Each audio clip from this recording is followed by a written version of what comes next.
तुम्ही पाहत आहात झी24 AI महा एक्झिट पोल। या एक्झिट पोलचे आकडे पुढच्या काही मिनिटांमध्ये आपल्या हाती यायला लागतील। मात्र आपण जो पोल ऑफ दी पोल बघितला, महापोल काल बघितलेला होता, त्यावरती आपण चर्चेला सुरुवात करणार आहोत।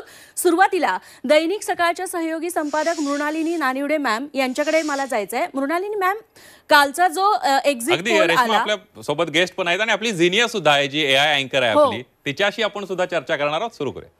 निश्चित जे AI चे आकडे आता येतील सर्वेक्षणातून ती झिनिया आपल्यापर्यंत पोहोचवणार आहे। ते आकडे येईपर्यंत आपण चर्चेला सुरुवात करूयात। मॅम, पहिला प्रश्न हाच की पोल ऑफ द पोल काल जो आला, अनेक ठिकाणी 350च्या वर भाजपला जागा दाखवलेल्या आहेत, म्हणजे NDA सरकारच पुन्हा एकदा येणार असं दाखवतं। या सगळ्या एक्झिट पोलचा तुम्ही काय अर्थ काढता?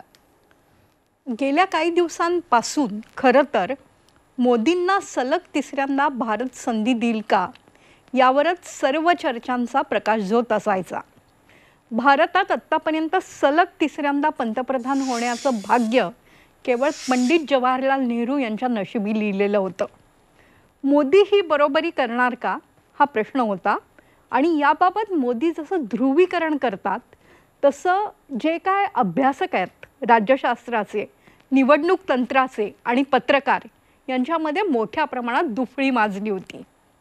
दुफळी जरी माजली असली तरी मोदींना पुन्हा ही संधी मिळणार नाही असं मानणारे विश्लेषक आणि पत्रकार मोठ्या संख्येत होते।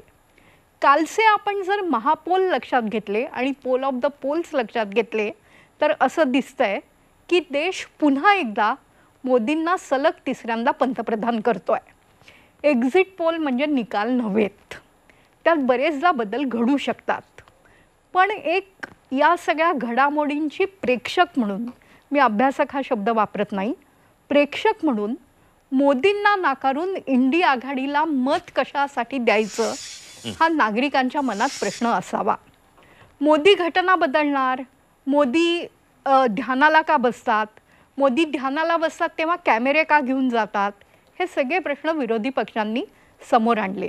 ते योग्य प्रश्न आहेत त्यांच्या भूमिकेतून, पण मोदींवर टीका करताना तुम्ही काय करणार आहात किंवा तुम्ही सत्तेत आलात तर तुम्ही भारताच्या विकासाचं कोणतं मॉडेल समोर आणणार आहात याबद्दल इंडिया आघाडी फारसं काही बोलू शकली नाही।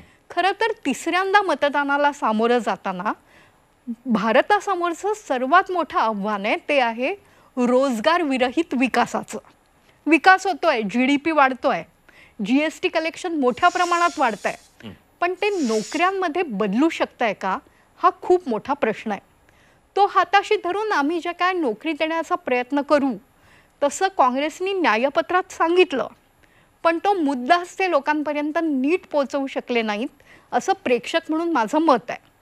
मग त्यावर मोदींनी पण कडाक्याचा हल्ला चढवत हे तुमचं मंगळसूत्र, जे झिनियानी सांगितलं आपण जो प्रयोग करतोय, मंगळसूत्र या विषयावर मोदींनी एक साधारणतः चर्चा घडवून आणली।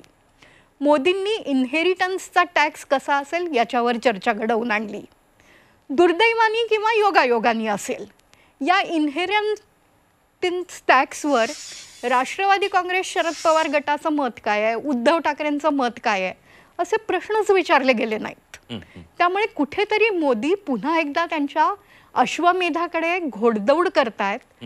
घोडा चौखूर उधळलेला आहे, आजूबाजूला काय सुरू आहे यापेक्षाही मला काय करायचं आहे याकडेच या अश्वाचं लक्ष आहे, अशी परिस्थिती झाली। अगदी म्हणजे मॅडम, कुठेतरी काँग्रेसनं आश्वासनं दिली आपल्या जाहीरनाम्यामध्ये, पण ती लोकांपर्यंत पोहोचली नाहीत किंवा लोकांना ती अपील झालं नाही, असंच तुमचं एकंदरीत म्हणणं आहे। त्यामुळे मोदींना या सगळ्याचा फायदा होतो दिसतो।